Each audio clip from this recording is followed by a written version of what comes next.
Hello, friends. I hope you're out wandering through nature, exploring the natural world around you. Do you enjoy writing about your wanderings? Nature journaling is an awesome, fun way to remember all the adventures you have taken and how you felt during those journeys. If you're looking for some beautiful journals to keep track of all your wanderings, I have several available on Amazon, including some guided journals for children.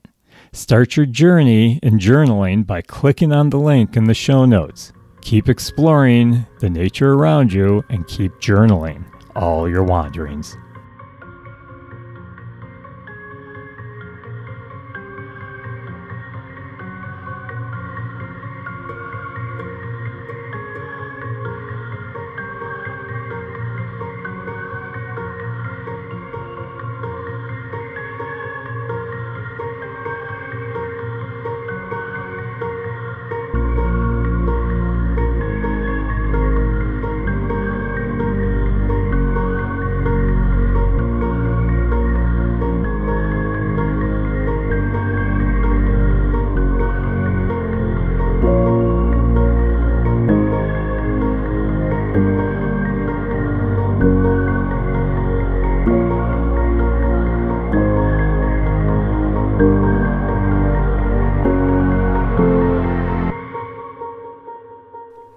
Hey friends, welcome to the podcast and happy Halloween. Yes, it is Halloween today if you're listening to the podcast when it came out.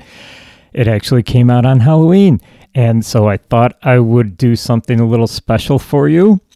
I am going to talk about haunted forests. Now, maybe you don't believe in ghosts, maybe you don't believe in haunted things, and some people do, some people don't. Science, which I have a strong background in science. Science is always trying to disprove ghosts, UFOs, any of the paranormal things, and sometimes they actually start to prove it as they're trying to disprove it. But that's part of science.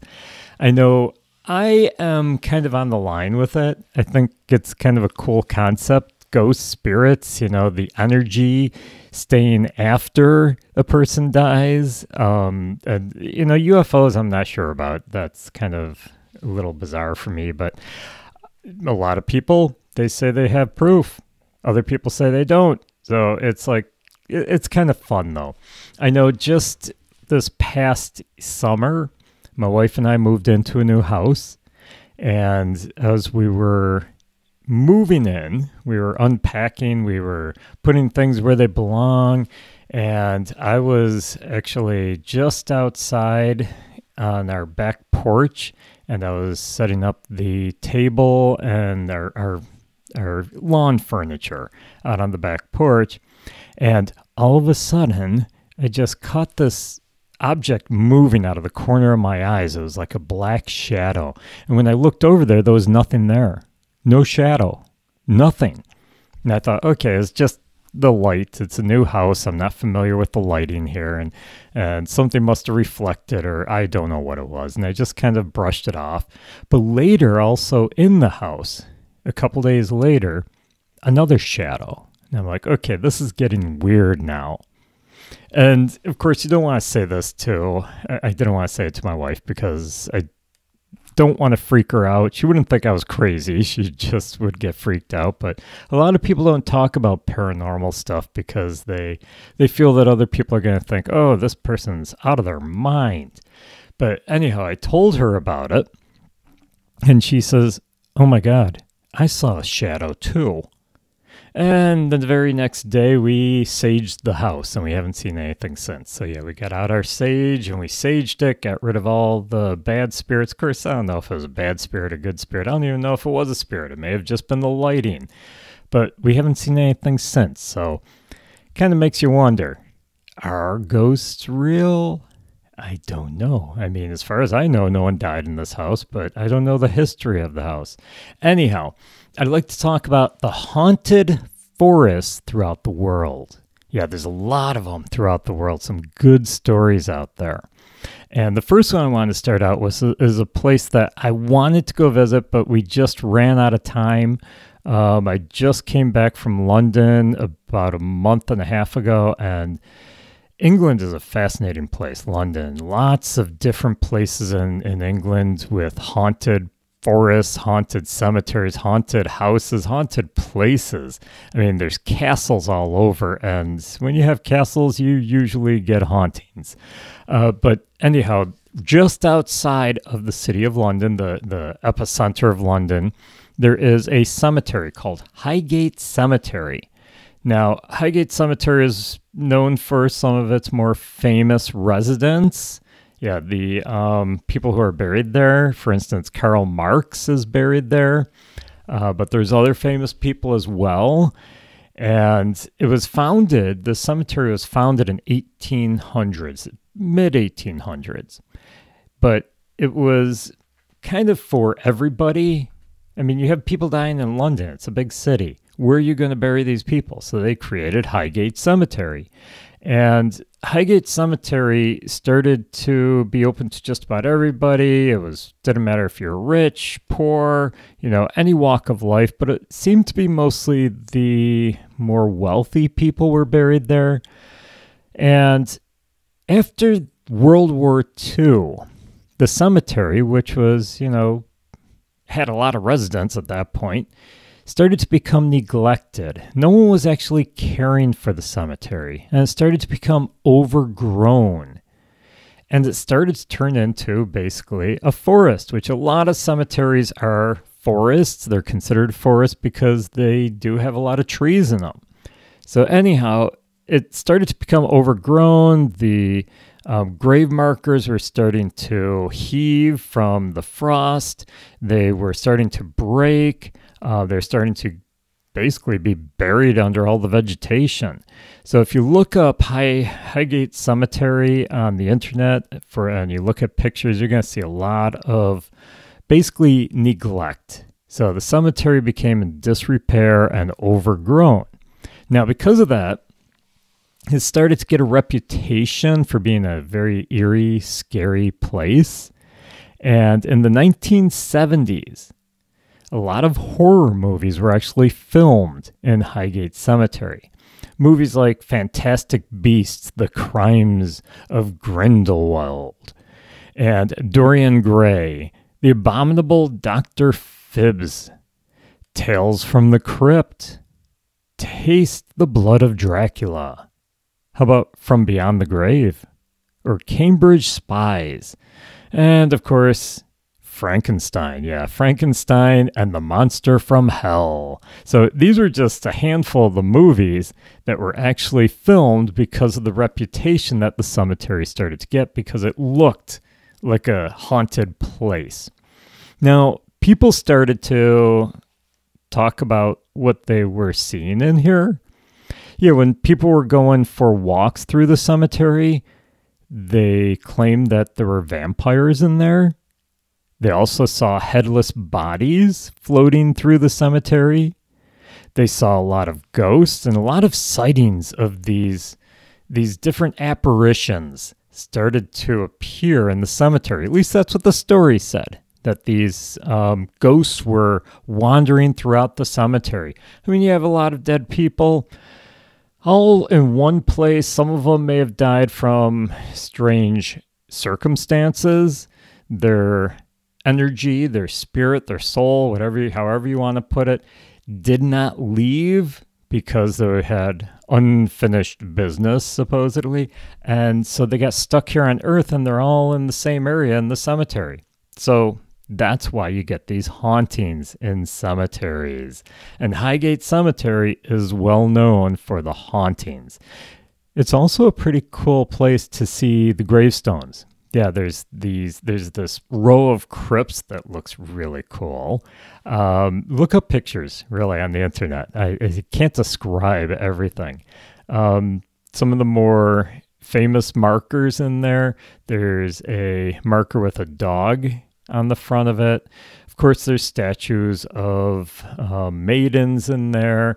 There's one that I really thought was cool. It's actually a piano. Okay, not a real piano. It's a grave marker. It's made of concrete, but it's a piano.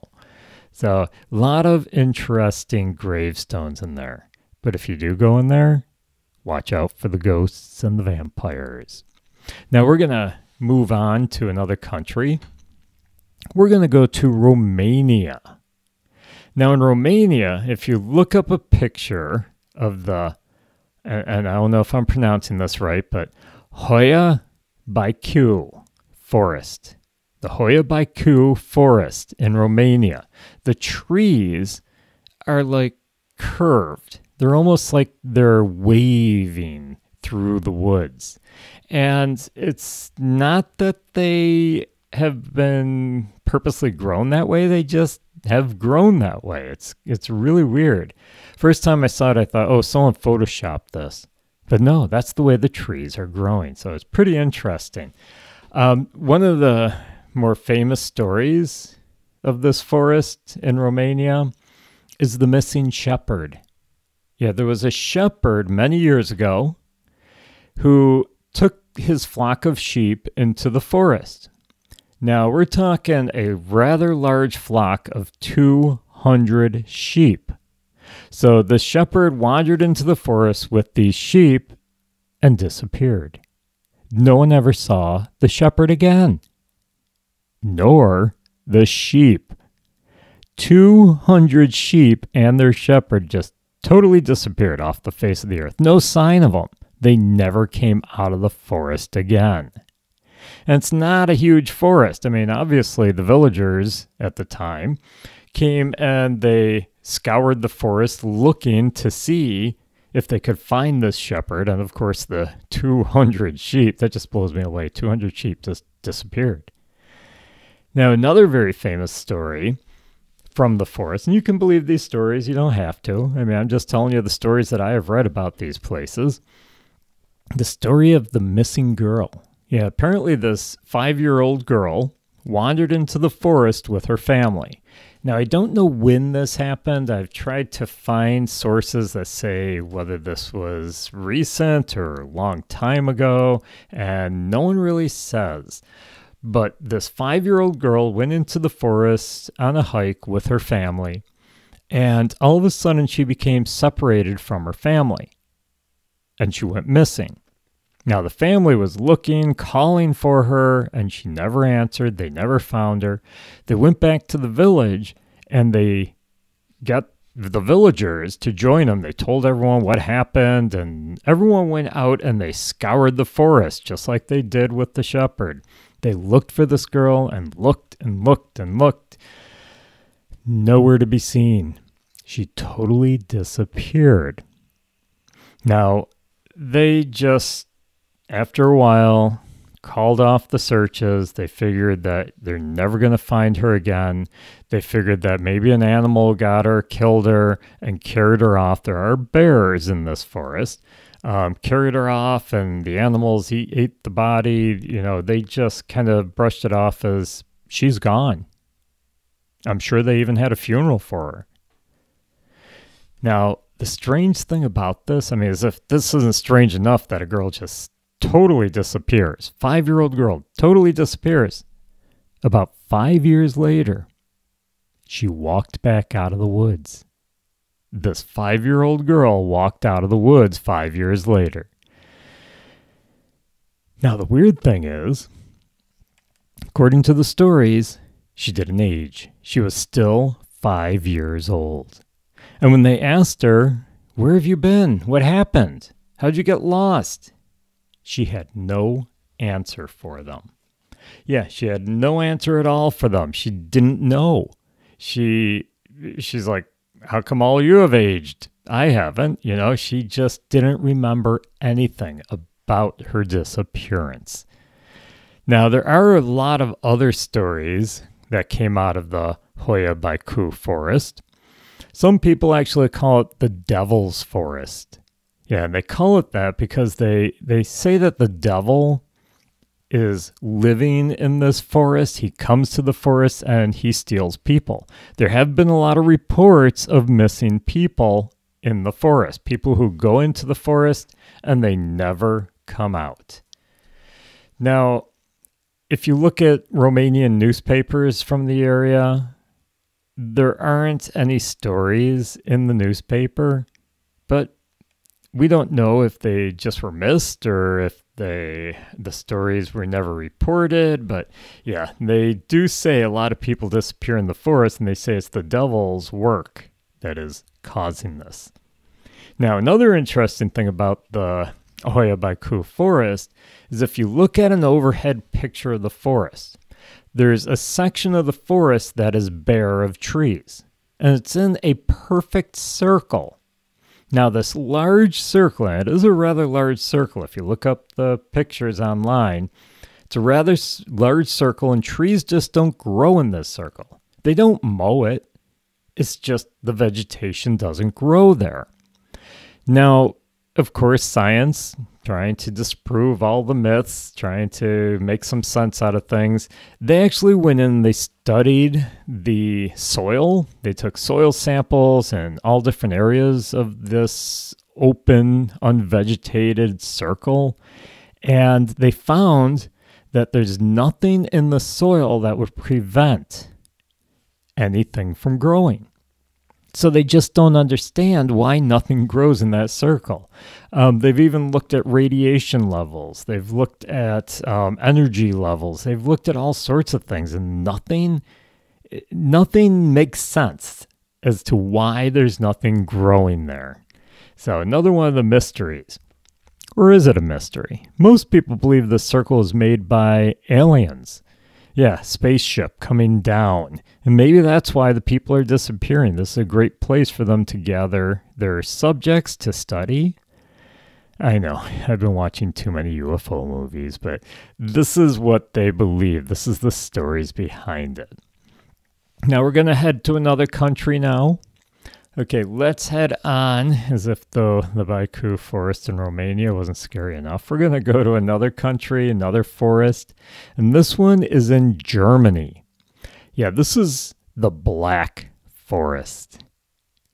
And in the Black Forest, the reason it gets the name the Black Forest is because the trees are so dense. The tree cover is so dense, the canopy, the top layer, is so thick that very little light gets through.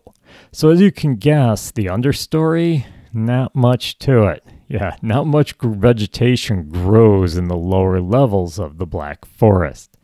So it's like walking from daytime. Middle of the day, you can walk into the forest, and all of a sudden it seems like night because it's so dark in there. And that's where it got the name, the Black Forest.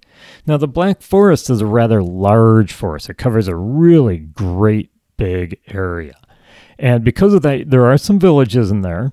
There are some houses. There's roads going through. There are hiking trails throughout the Black Forest. Beautiful waterfalls, beautiful areas. There are some bridges that go over these streams. And yeah, it's a beautiful place to visit. There's actually 18 castles throughout the Black Forest. So 18 castles throughout the Black Forest area. That's how big an area it is. Now, of course, when you have castles, as I mentioned before, you get hauntings. Yeah, a lot of castles are said to be haunted, but you also get hauntings away from these castles. A lot of people have died in the Black Forest. They've gotten lost in the Black Forest. And because of that, they don't seem to leave. So they're haunting those who come into the Black Forest. Yeah, there's a lot of stories, hundreds of stories of people seeing apparitions, ghosts. Yeah, a lot of ghost hauntings throughout the forest. Now, there are some deserted houses throughout the Black Forest, and there's what they would call haunted houses in the Black Forest. Yeah, these houses were either deserted or people died in it and didn't have any relatives. So you have all these broken down houses in the Black Forest, and they are said to be haunted. So a lot of stories coming out of the Black Forest. Now we're going to go to Mexico for our next forest. In Mexico, and the name of the village or the island in Mexico, it's really hard to pronounce. Xochimilco, I think is how you pronounce it. It's Xochimilco. And it's actually an island there. And on the island, they call it the Island of the Dolls. And the reason they call it that, if you take a boat and you travel around the island, you'll see why it's called the Island of the Dolls.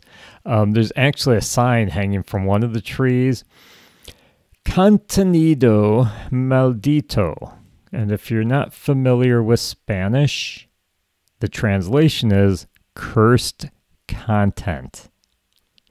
Now, the story goes where many years ago, a young girl was walking along the shore, or she went in swimming. I don't know the whole story, but she ended up drowning. So she drowned while visiting the island.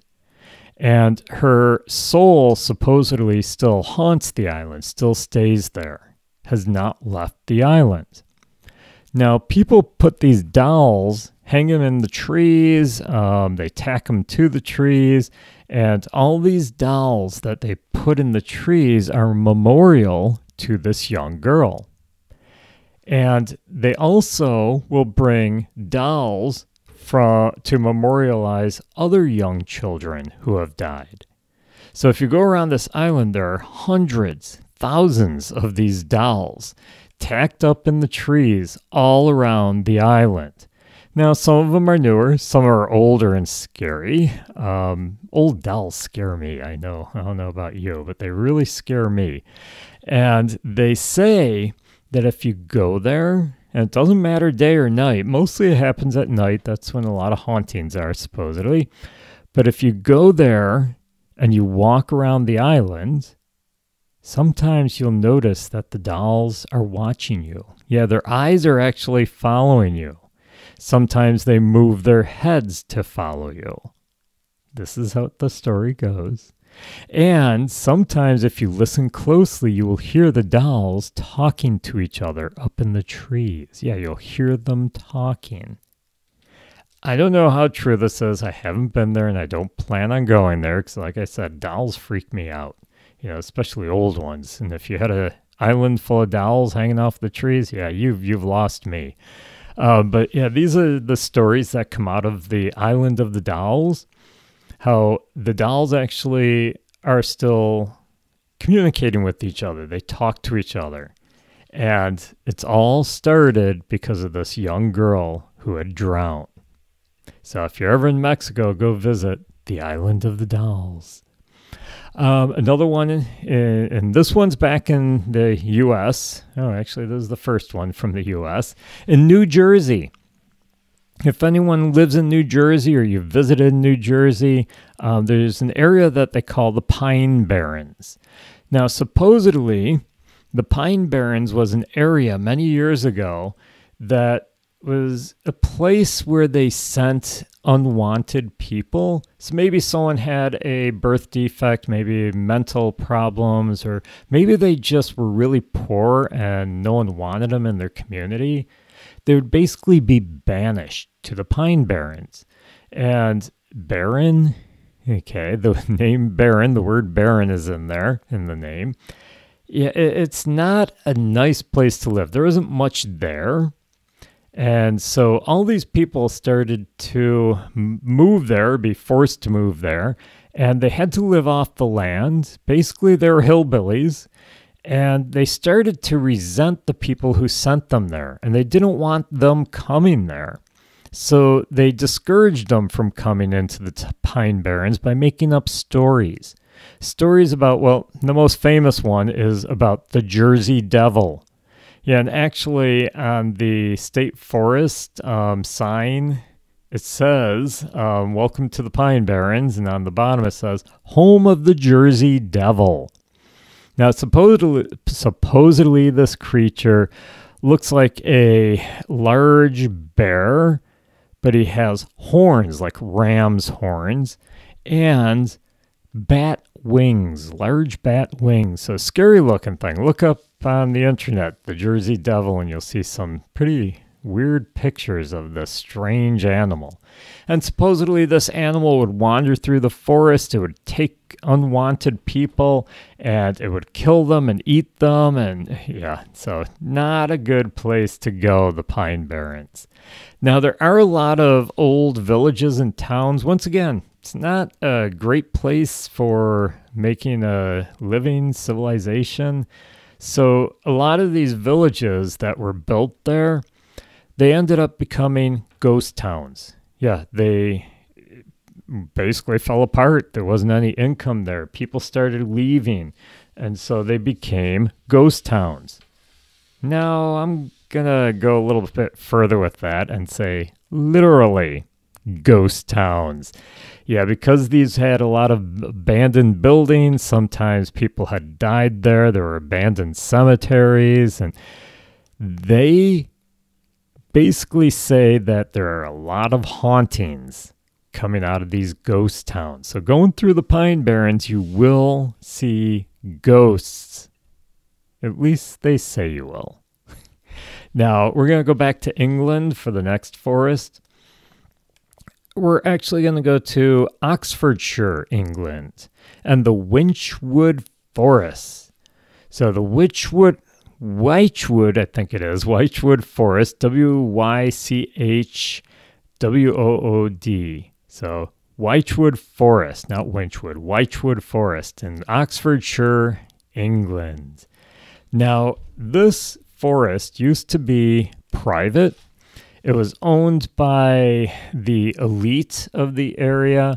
Royalty, you had to be royalty to go into the forest. And one of its best known visitors and probably owned part of the forest was the Duke of Leicester. Now, the Duke of Leicester was married to Amy Robert. Now, Amy Roberts, one day, while in the forest, they found her with her neck snapped. And nobody knows how it happened. It was a very mysterious death. She was just found with broken neck. Didn't look like there was any bruises showing that she had fallen off of anything that would have caused it. Doesn't look like there was any signs of abuse. There doesn't seem to be any signs of a struggle. So no one really knows how it happened. They just found her with her neck broken. Now, she was buried. Her husband lived on for a while. And a couple years later, after he got over, well, not totally over. You never get over a wife's death. But after he, sort of got over her death, he started to visit the forest again, the Wychwood Forest. And one day he was on a hunting trip in the Wychwood Forest, and he saw his wife, Amy Robert. Yeah, he saw her spirit, and she came up to him, and she told him that he would end up dying a few days later. Now, he thought nothing of this. Of course, I'm sure he was spooked, and I'm sure he was scared seeing your dead wife all of a sudden come along and tell you, hey, you're going to die in a few days. That would be a little unsettling. Now, he figured that it was just a fluke, it was his imagination, whatever, but the very next day he started to get sick. He actually got so sick that a couple days later, you guessed it, he died. Now, people who visit the forest now, they actually say that if you see Amy Robert, that you're going to die a few days later. So I don't know if some people avoid it because they don't want to see her, or other people just kind of cover their eyes when they're walking through the forest. Yeah, you don't want to run into Amy. No, because yeah, that means that you're doomed. So that's the story of the Wychwood Forest. Now we're going to come back to the States again. And this one is in Massachusetts. It's called the Freetown Fall River State Forest. And it's part of a 200 square mile area that they call the Bridgewater Triangle. Now, the Bridgewater Triangle is well known for sightings of Bigfoot, UFOs, and there used to be a Native American tribe that lived in this area in the Bridgewater Triangle. And because of the way that the white man, the settlers, had treated the Native Americans, they basically wiped them out of the area. And they are taking their revenge. Yeah, there's ghosts. There's an entire Native American tribe that haunts the Bridgewater Triangle. So all of these things have been spotted in the area. Now, in the state forest itself, the Freetown Fall River State Forest, there have been sightings of UFOs. Now, remember, a UFO does not mean aliens always. A UFO can be anything that's flying through the sky that you don't know what it is. Is it an airplane, a helicopter? Who knows? But if it's flying really strange, then you might think it is an alien spacecraft because other things don't fly in certain flight patterns. But yeah, so they do have a lot of sightings of UFOs from a lot of different people. There have been murders in the forest, and there's also been cult activity. Some cults use the forest for their rituals. And because of all these things, of course, you're going to get apparitions, ghosts, spirits throughout the forest. And a lot of people, they avoid this forest at nighttime because that seems to be when the most activity happens. So it's a beautiful place to hike as long as you do it during the day. Now, the next one, I'm going to head to Japan for this forest. And this is another one that I have a little bit of trouble pronouncing. This is in Japan, and it is known as the Aokigahara Forest. Okay, Aokigahara. Aokigahara Forest. Now, most people know it more commonly as the Suicide Forest. There have been some documentaries and a movie made about this forest. Now, in Japan, sometimes it is honorable to commit suicide. Okay, not in modern day, but in the old days, the samurai warriors, if you didn't fulfill your duty, if you were dishonorable, then it was very honorable to kill yourself. But yeah, nowadays the government frowns on that. But this forest has gotten the reputation of being a suicide forest, so a lot of Japanese people will come here to commit suicide when they want to end their lives.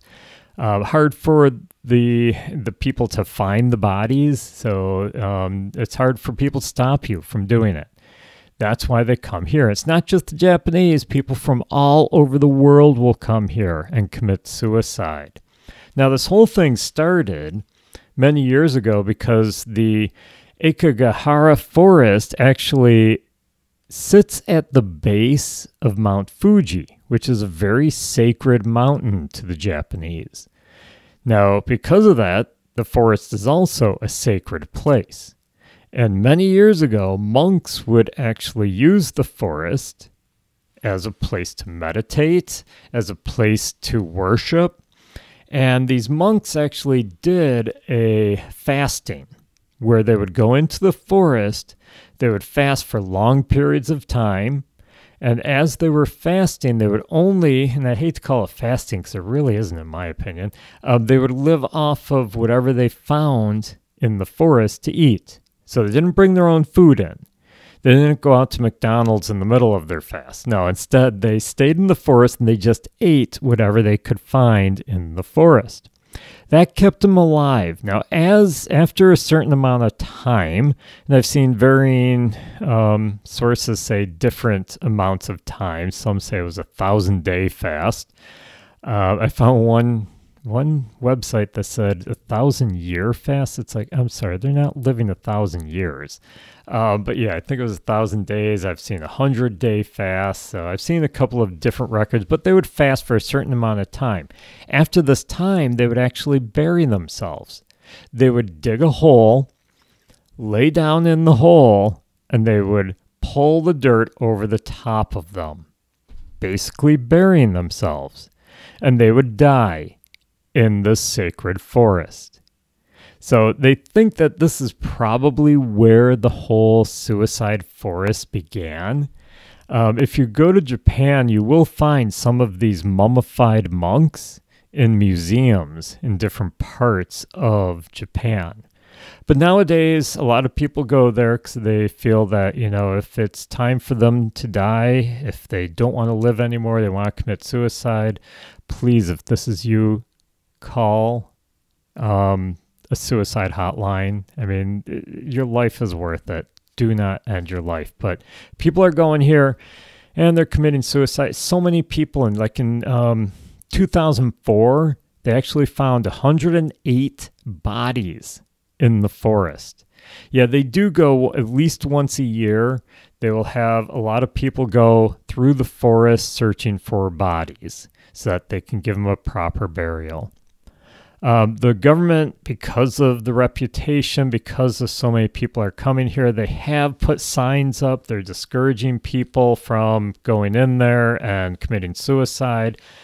Some of the signs actually read things like, think carefully about your children, your family, your life is a precious gift from your parents. So they're really trying to break down on this suicide in the forest. And so they're putting up a lot of warnings.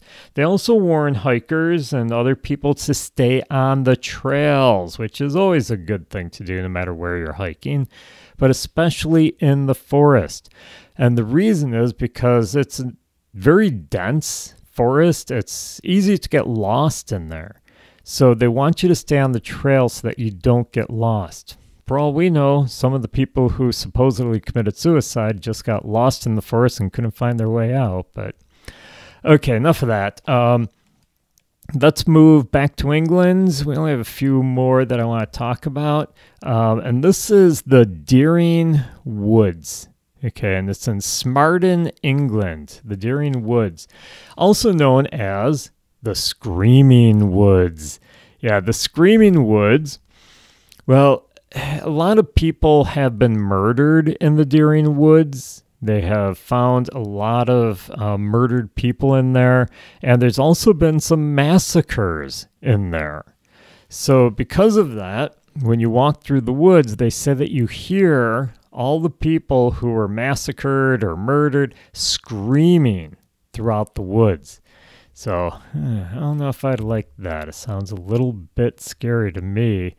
The next one I want to talk about is the Brocéliande Forest, also known as Paimpont Forest. And this is in Brittany, France. This is a forest where a lot of legends were born. Now, if you're familiar, when I was a kid, I loved the tales of King Arthur and the Knights of the Round Table, and with Guinevere and Lancelot. And all of this supposedly took place in the Brocéliande Forest. Yeah, the Paimpont Forest. And if you go into the forest, you will actually find a pile of large boulders. And oftentimes there's a lot of memorial flowers around these boulders. It is supposedly Merlin's tomb. Now, if you're familiar with the stories of King Arthur, Merlin the wizard was one of his closest comrades who gave him a lot of advice. And Merlin is supposedly buried here. Of course, there's also like 5 other burial sites for Merlin. Yeah, no one really knows exactly where he was buried, but supposedly right in this forest is where Merlin's tomb is. And not too far from Merlin's tomb, Vivian's Well, also known as Fontaine de Jouvence. Now, if you're not familiar with French, the Fountain of Youth. Now, don't go rushing over there and take a drink. If you look at the pictures of the Fountain of Youth, I don't think I'd want to drink out of it. It's pretty filthy. But they say that if you drink out of it during certain times of the year, like I think it's the fall equinox, the spring equinox, So different times of the year, certain days of the year, if you drink out of it, it will give you more youth. Now, if you're not familiar with Vivian, I know I wasn't when I first did research on this forest. I'm like, who is Vivian? Why did they name a well after her? Well, supposedly Vivian was a fairy that was in this area. You might know her better as the Lady of the Lake. So in the stories, the Lady of the Lake is the one who took the sword and put it into the stone that King Arthur pulled out to become king. They said that anyone who pulled the stone out of the stone would be king, and many people tried. No one could pull it out except for Arthur. He was the true king. And Vivian was the one who placed it there. Now, in the forest, there's also Mirror Lake. So, Brosland Forest has Mirror Lake, which is where the Lady of the Lake came from. Some people also call it Fairy Lake. Now, there's another section of the forest known as the Valley of No Return. Now, this was news to me. I didn't know King Arthur had a sister, a younger sister, but yes, he did. And his sister, I guess she had a pretty bad marriage, a husband who cheated on her. So she would often find men who were cheating on their wives and take them to the Valley of No Return and imprison them there. That's why it was known as the Valley of No Return. Now, if you go to the valley, you're going to see a golden tree in the valley. This golden tree is not a real tree. It's a statue that was painted gold of a tree. And it was to memorialize the forest itself. The reason is there was a terrible fire many years ago that burned down pretty much all the trees in the Valley of No Return. So they placed that tree there as a memorial. And we're going to head back locally if you are from Western New York, my neck of the woods. My final forest that I'd like to talk about is in Allegheny State Park, which is in the southern tier, the southern part right along the Pennsylvania border, but the southern part of New York. Allegheny State Park, I used to go there quite often. I loved hiking in the park. I've gone camping there many times. They have cabins that you can stay in. When I used to work at a nature center, I took our teenage day campers the one year there to Allegheny State Park, and we stayed in one of the cabins for a few nights. And we explored the park, and there's places like Thunder Rocks and all these other places. But what we didn't realize at the time, and I just discovered recently, is there's a lot of hauntings in the park, a lot of stories of hauntings. First of all, a place that I've never visited, and I really want to check it out. There's a trail that goes along the ridge of the mountains in the park. It's called Witch's Walk. Now, they say that there was a group of witches that used to perform ceremonies up on top of the hill there. And the Native Americans would often avoid the area because they knew these witches were up there. And they say that if you walk along, sometimes you'll start to hear drums playing. And as you keep walking, they'll get louder and louder. And all of a sudden, they just stop. Yeah, so there's drums playing along the Witch's Walk. There's also been sightings of witches along this walk. So it's a place that a lot of people try to avoid. But there's a lot of other stories throughout the park. One story, and I should say it's multiple stories about the same subject. It's about the little child who plays in this one campground area with all the cabins. And people have seen her playing around the cabin with no parents around. So they get a little concerned that she's unsupervised, and they think that maybe she's lost, even though she looks like she's happy and playing. So they'll go up and approach her to see if everything's all right. But as soon as they get close, the girl disappears. Now, I'm not saying she runs into the woods or anything. No, she just vanishes. And it's not just one person who has said this. This is multiple people who, many of them don't even know the story about this little girl. But many people report that they have seen this little girl playing, and all of a sudden, she just disappears, just vanishes. There's other stories about phantom Indians. And it's usually driving along the main road that runs the length of the park. As they're driving along, this one guy was driving at night. He had his dog in the back seat. And all of a sudden, the dog starts growling. And it started getting angry at something. And the guy looks back at the dog in the back seat. And he notices the dog is still growling and staring at the passenger seat. When he turns around and looks at the passenger seat, there's a Native American sitting right next to him.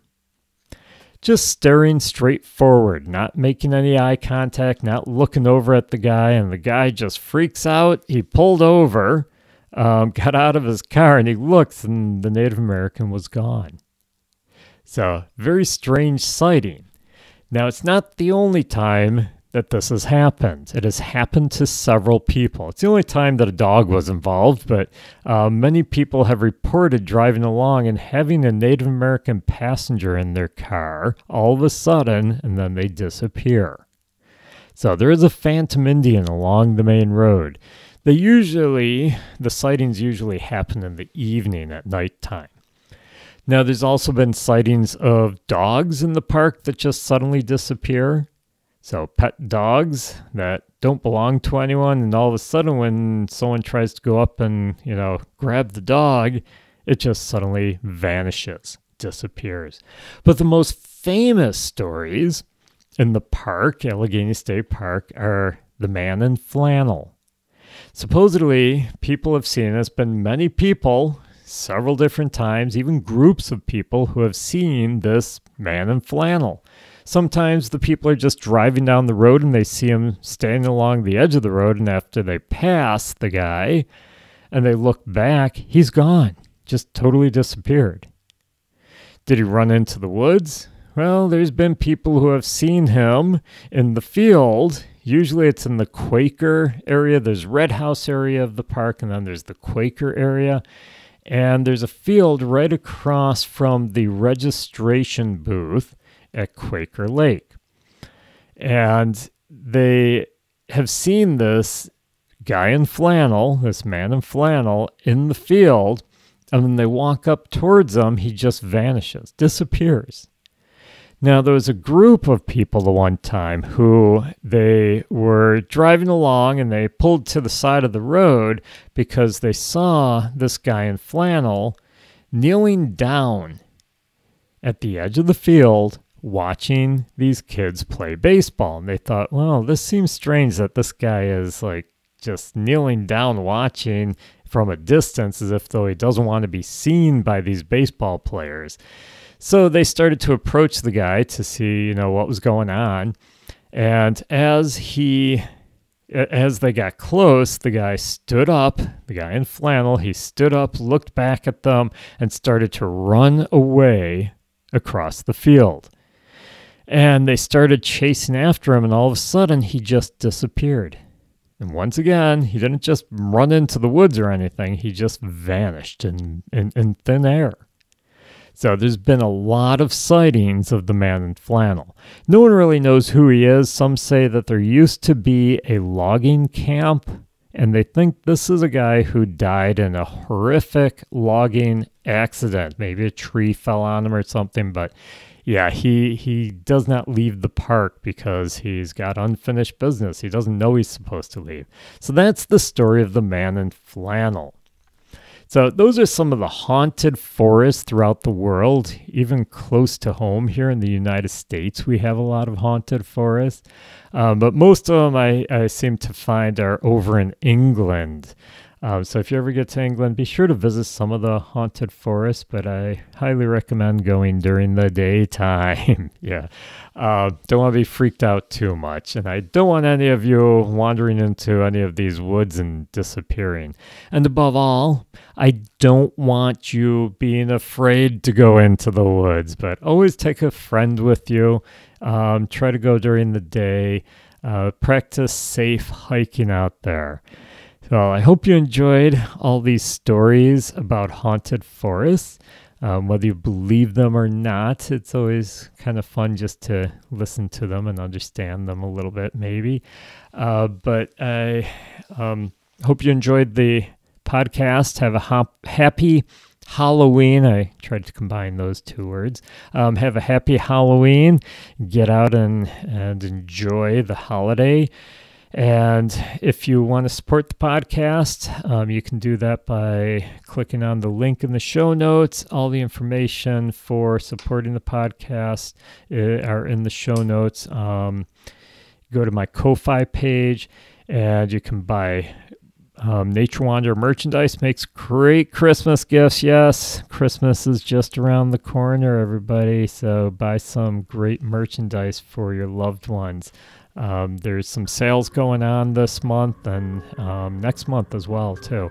So go to the links, and there's a link go to the show notes, and there's a link to the merch store, which is thenaturewanderer.com/merch, MERCH. And above all, keep exploring the nature around you. Have a great day, everyone.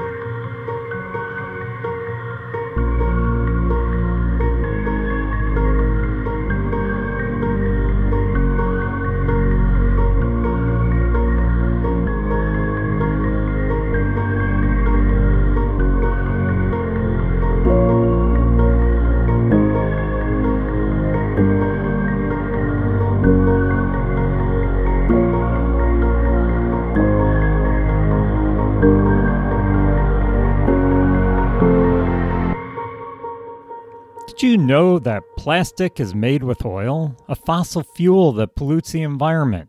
And did you know that only about 15% of all plastic is recycled into new products?